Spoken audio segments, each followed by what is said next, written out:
Finance minister Nirmala Sitharaman Modi सरकार के दूसरे कार्यकाल का अंतिम बजट 1 फरवरी 2024 को लोकसभा में पेश करेंगी। फाइनेंस मिनिस्टर सीतारमण इस बार छठी बार बजट पेश करने वाली है। हालांकि इस साल आम चुनाव होने वाले हैं, इसलिए इस बार फाइनेंस मिनिस्टर की तरफ से पेश किए जाने वाला बजट एक अंतरिम बजट होगा। आम चुनावों के बाद जब नई सरकार का गठन होगा, उसके बाद फिर से फुल बजट पेश किया जाएगा। ऐसे में जानकारों का मानना है कि इस बार के अंतरिम बजट के जरिए सरकार अगले फाइनेंशियल ईयर में किए जाने वाले विकास का खाका पेश कर सकती है। इस बार अंतरिम बजट में सरकार कृषि और महिलाओं को लेकर कुछ बड़ी घोषणाएं करने वाली है। इसके अलावा इस बजट में पीएम मोदी की गारंटियों पर फोकस करने की बात भी कही जा रही है। आर्थिक मामलों के जानकारों का ये मानना है कि इस साल होने वाले आम चुनावों को देखते हुए अंतरिम बजट 2024 किसानों और महिलाओं के लिए बहुत खास हो सकता है।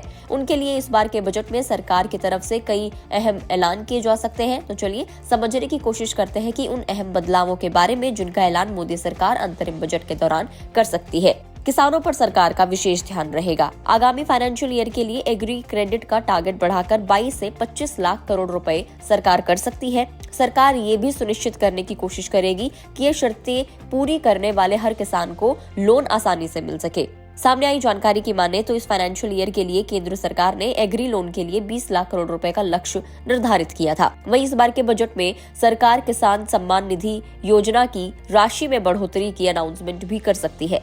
किसान सम्मान निधि को वर्तमान के 6,000 रुपए से बढ़ाकर 8,000 रुपए से 9,000 रुपए तक किया जा सकता है। इस बार के बजट में सरकार नेशनल पेंशन स्कीम यानी कि एनपीएस को भी अट्रैक्टिव बनाने की अनाउंसमेंट कर सकती है। इस बार के अंतरिम बजट में सरकार का फोकस आम लोगों के लिए सामाजिक सुरक्षा योजनाओं को बढ़ावा देने पर हो सकता है। साल 2024 के अंतरिम बजट में मोदी सरकार किसानों के फसल के साथ साथ हेल्थ और जीवन बीमा योजनाओं का प्रस्ताव भी ला सकती है। वहीं अगर हम बात करें महिलाओं की, तो इस बार के अंतरिम बजट में महिलाओं के लिए भी बजट का साइज बढ़ाया जा सकता है। पिछले 10 सालों में महिलाओं से जुड़ी स्कीम्स पर बजट खर्च का दायरा 30% तक बढ़ाया गया है। इस बार के अंतरिम बजट में सरकार डायरेक्ट कैश ट्रांसफर जैसी योजनाओं का अनाउंसमेंट कर सकती है। महिलाओं की कौशल विकास योजना का भी ऐलान किया जा सकता है और ऐसा पॉसिबल है कि महिला किसानों के लिए सम्मान निधि के रूप में सालाना 12,000 रुपए तक की राशि देने का ऐलान किया जाए। मनरेगा के लिए महिलाओं को विशेष आरक्षण और ज्यादा मानदेय देने की भी उम्मीद है।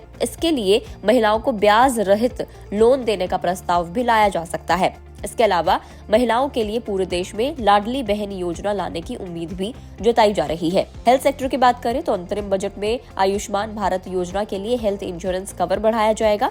वहीं सरकार शिक्षा और स्किल को लेकर भी बड़ी घोषणा कर सकती है। सरकार अंतरिम बजट से पहले 31 जनवरी को आर्थिक सर्वेक्षण पेश करेगी।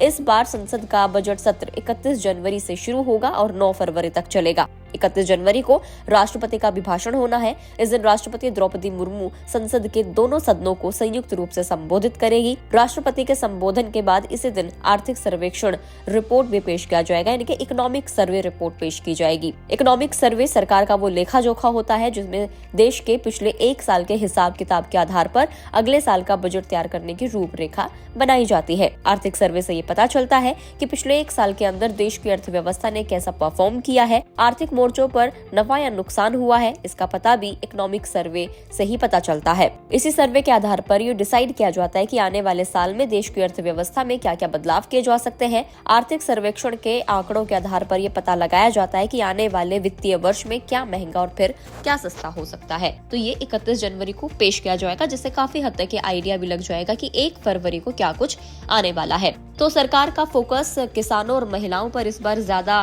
रहने की उम्मीद जताई जा रही है। आपको क्या लगता है कमेंट करके जरूर बताएं। अगर आप इस वीडियो को फेसबुक पर देख रहे हैं तो फेसबुक पेज को लाइक करें, यूट्यूब पर देख रहे हैं तो गुड रिटर्न्स के यूट्यूब चैनल को सब्सक्राइब करना ना भूलें।